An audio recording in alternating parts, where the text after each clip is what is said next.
નમસ્કાર, super six સાથે હું છું નીરુ। આજે સાંજે 6 વાગ્યા સુધીના 6 મહત્વપૂર્ણ મુદ્દાઓની વાત કરવાની છે।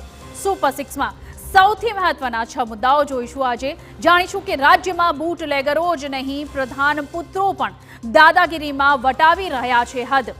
ખેડામાં શિક્ષણ વિભાગની કામગીરી સામે તો ધોરાજીમાં નગરપાલિકાની કામગીરી સામે ઉઠી રહ્યા છે સવાલ।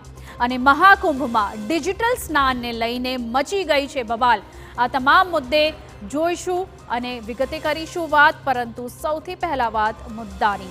તો આજે સૌથી પહેલા મુદ્દામાં આપને બતાવીશું સુરતમાંથી સામે આવેલા કેટલાક એવા દ્રશ્યો કે જે તમને હચમચાવી શકે છે, પણ સાથે જ આ દ્રશ્યો સલામત ગુજરાતના દાવાઓ સામે પણ ઉઠાવી રહ્યા છે સવાલ, કારણ કે અહીં બૂટલેગરો બન્યા છે બેફામ।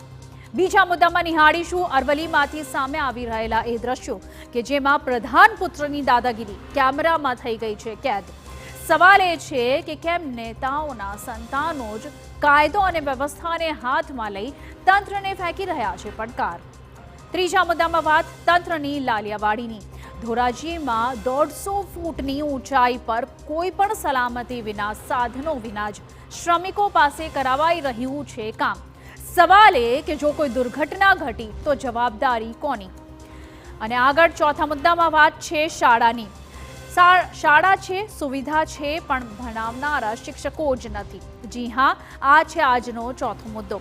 એક એવી શાળાની વાત કરવાની છે કે જ્યાં ગણિત વિજ્ઞાનના શિક્ષકો જ નથી। બોર્ડની પરીક્ષા આવી ગઈ છે પણ શિક્ષકો જ ન આવ્યા। આખરે શિક્ષકો વિના કેવી રીતે ભણશે ગુજરાત? પાંચમા મુદ્દામાં વાત મહાકુંભની કે જ્યાં મહાશિવરાત્રી પહેલા ઉમટી પડ્યો છે શ્રદ્ધાળુઓનો ધસારો। ફરી એકવાર મહાકુંભમાંથી મહાભીડના દ્રશ્યો આવી રહ્યા છે સામે, તો બીજી તરફ કુંભમાં ડિજિટલ સ્ટાર્ટઅપના દાવાઓ એને મચાવી દીધો છે બવાલ। અને સાથે જ અંતમાં વાત કરવાની છે એક અનોખા જ ઘટનાક્રમની। એક વિશ્વાસુએ જ મ્યુઝિક ડાયરેક્ટર પ્રીતમ ચક્રવર્તીના સ્ટુડિયોમાં ચોરીને આપ્યો અંજામ। આખરે મ્યુઝિક ડાયરેક્ટર બનવા આવેલ એક વ્યક્તિ શા માટે બની ગયો ચોર, તેની કરીશું વિગતે વાત।